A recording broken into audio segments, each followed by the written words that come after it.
Where are Hey you? folks, we are live. We are live. So, hey folks, how are you all doing now?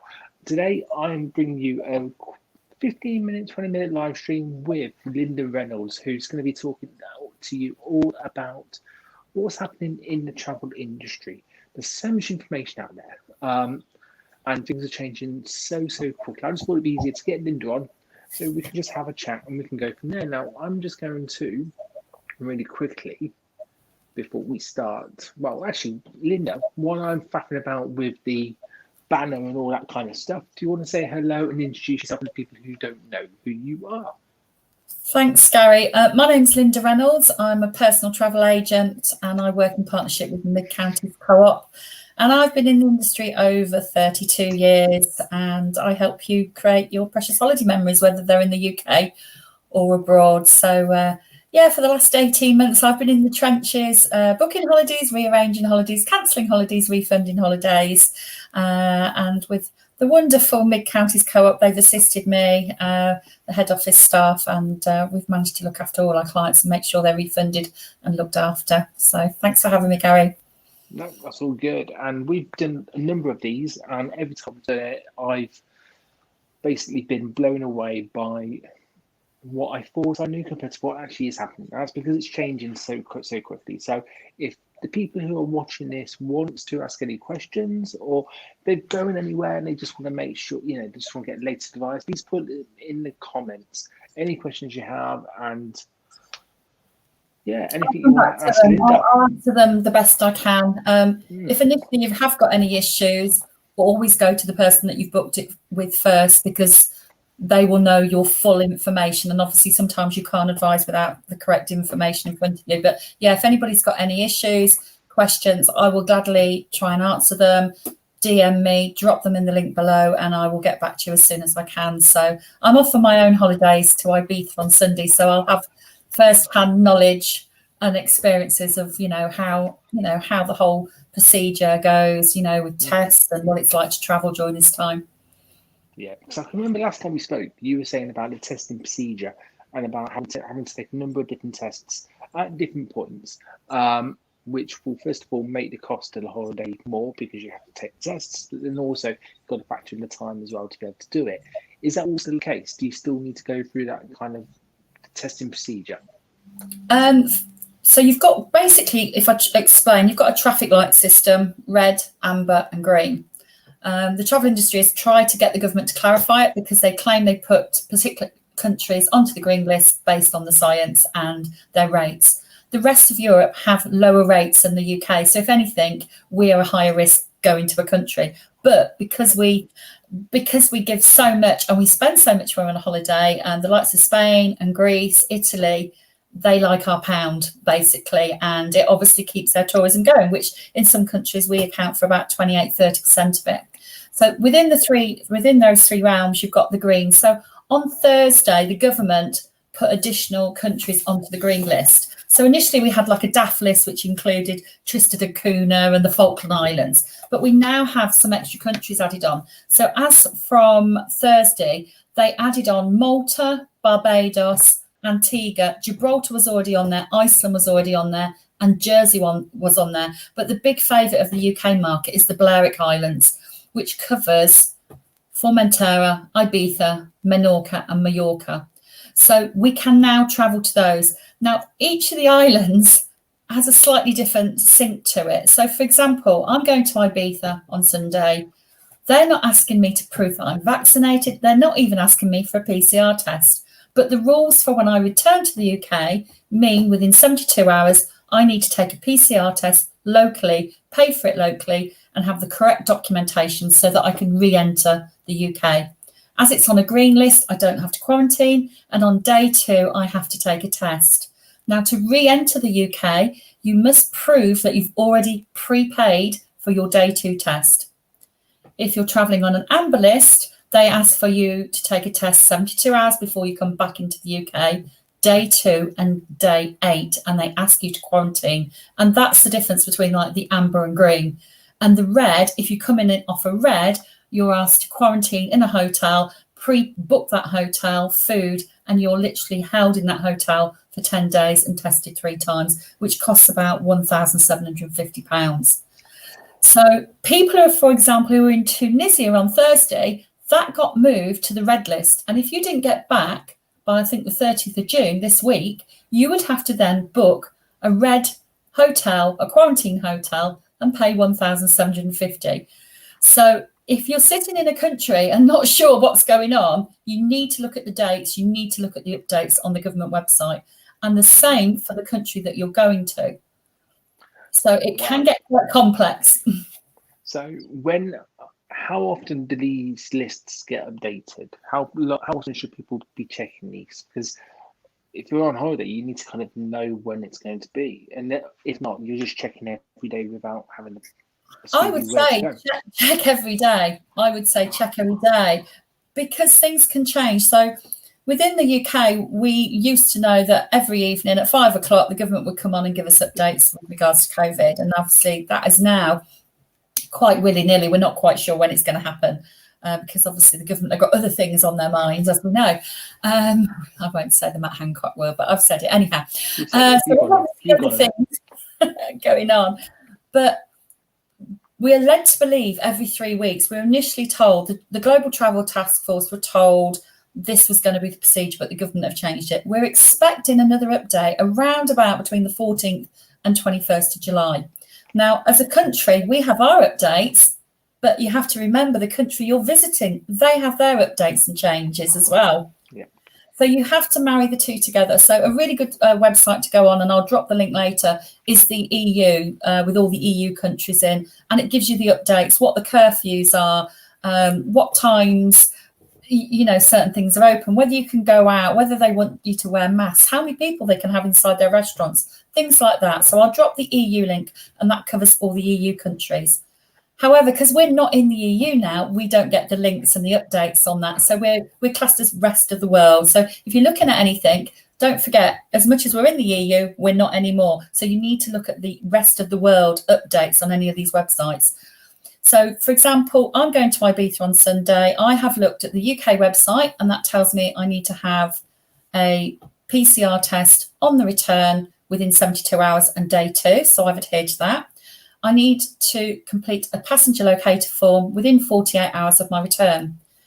I've then gone onto the Ibiza website and the Spanish website and checked their details. At the present moment, they're not asking for proof of vaccination or any PCR tests, but I get the feeling that may change because Ibiza, even though its rates are less than ours, it is possibly going up and they could change. So every day now, before I go on holiday, I'm just going to go on to the updates for Spain and Ibiza to see if they're now asking, you can come from the rest of the world and the UK, which is in a select list of countries that can enter, but I will be checking to see if they want me to have a PCR test. Now, if they do it the day before, that is going to be a huge expense to me, but I'm going to do it. My niece is there. She's not seen anybody for 6 months. It's a bit of a mercy dash and we're going to have a lovely time. It sounds complex. I've gone through with all my clients what they need to do on what days. For peace of mind, I would just quickly check it just to see if there's anything updated, and then you know what you're doing. So 2 forms generally for each countries, a PCR test. For example, Malta have just updated it and saying they will now want full proof of vaccinations. So that's just been changed, even though that wasn't the case last week when the government announced it. I don't want to make it sound complicated because it's not. I each day read about this. If people need help or you're looking to book a holiday and it's not a blatant ad here, I'm in this industry. I look at it every day. I'm more than happy to help people. Oh, this is it. Because things are changing so often, if you're looking for information, you're to the people who are checking it every day, and you will be. So it makes sense to come to you. Is there any kind of, I suppose, actually checking them every day or checking the websites? Once you've got it saved, it's just a couple of clicks and it's there. It probably won't take that much time to check it every day. When it comes to kind of, is there any kind of countries which are surprising in terms on the list, or you think actually, if I'm going to this place, it's a bit dodgy in terms of it could well change and make it very hard for you to travel? I could have phrased that a lot better. I need to. I mean, this is my personal opinion now. So, for example, they've added on Barbados and Antigua. They're very much Caribbean British haunts where the British love to go. They're the more expensive islands, and they have always had quite strict rulings. I did expect some of the other Caribbean islands to be added, whether they've just purely gone for the British ones at the moment. So I did expect other islands. I did expect Greece to be on there. The Greek islands as such have done a brilliant job. There are a number of islands that haven't had any cases. They full stop. Kos has not had any cases. Obviously, once you introduce travellers from around the world there, so at the minute you've got the US travelling, the Baltic states, and they're adhering, providing vaccination proof and PCR testing. But I think from an industry point of view, we were really surprised that Greece didn't get added on, and a few more of the Caribbean islands. Cool. How about Spain? We've got a question from Facebook user saying, what's the current situation in Spain? Spain is still on the amber list. And when I say Spain, that includes the Canary Islands at the moment. The only Spanish places that were released onto the green list, or the wait list as well, that's another wording they've started using, were the Balearic Islands, which is Menorca, Formentera, Ibiza, and Mallorca. So they were the sort of the four that you can go to and that they've deemed to be on there. The only one that they said is not on the watch list was Malta. And when they said watch list, they will be watching to see, is there any increases when people come back from the countries? They will ask you on the forms where you've travelled in the last 14 days. So if you've been to a country or been somewhere where there's been a variant or something's happened, they will look at your, they want to know where you've been in the last 14 days, and they will be looking, everybody around the world are looking at the cases and where they spring up. We've now got in place quite a good system where I know the Oxford National Survey, a lot of my colleagues are working on it. They now are sort of testing and looking at areas, and it's the same if you're in Europe. If Ibiza all of a sudden in a month's time explodes with COVID cases, then you can pretty well say that is going to be taken off the list. So certain countries are on the watch list, but at the minute, Spain, no mention of when that will reappear. Could be July. Travel industry are hoping for Greece and Spain to be in the list on July for sure. Yeah. So when is the next big update from? We're expecting one the third week in July. Okay. At the moment, that is the busiest booking time and the busiest book time for the travel industry. Obviously, people are breaking up from schools, colleges, nurses, university, whatever. People with families, they are the ones that are in that bulk from the 21st of July onwards. I mean, this is an opinion again. Turkey's still on the red list. It's unlikely Turkey will come off that list because I've noticed some tour operators are offering refunds on Turkey, even at this point for July until the end of July. So there's certain destinations they're preempting won't be on, go from amber to green, so to speak. It's a very difficult situation. I think the deadline is to get everybody vaccinated.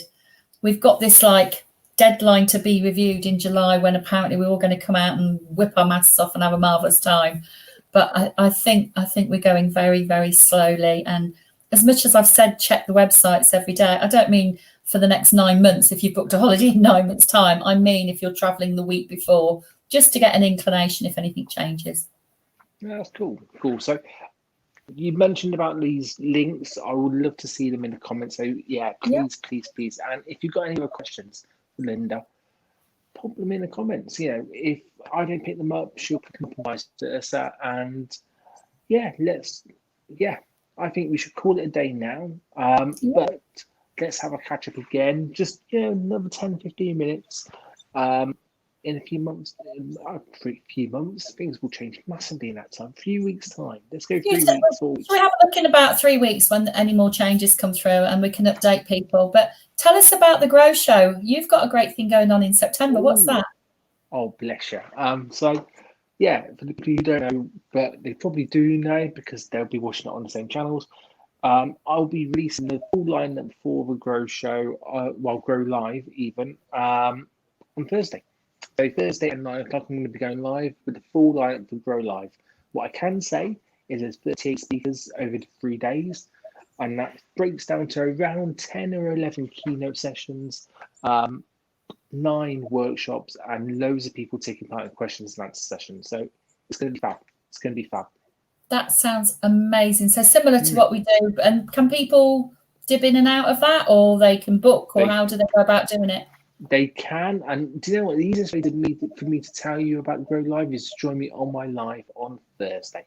Join me on live on Thursday, and we can get from there. But literally, you can dip it in and out. You'll have them all available. I'll catch up afterwards. Hey, if you only wanted to come for the day, you just get a day ticket. Job done. Job done. Brilliant. But I look forward to it. yeah, Thursday the 9th. Well, Thursday at 9 o'clock, all will be revealed. But in the meantime, thank you very much for that plug, Linda. Thank you very much for your time as well today. And yeah, I'll see you all guys later. I'll see you all soon. Drop your questions and I'll answer them as soon as I can. Thank you. See you, Gary.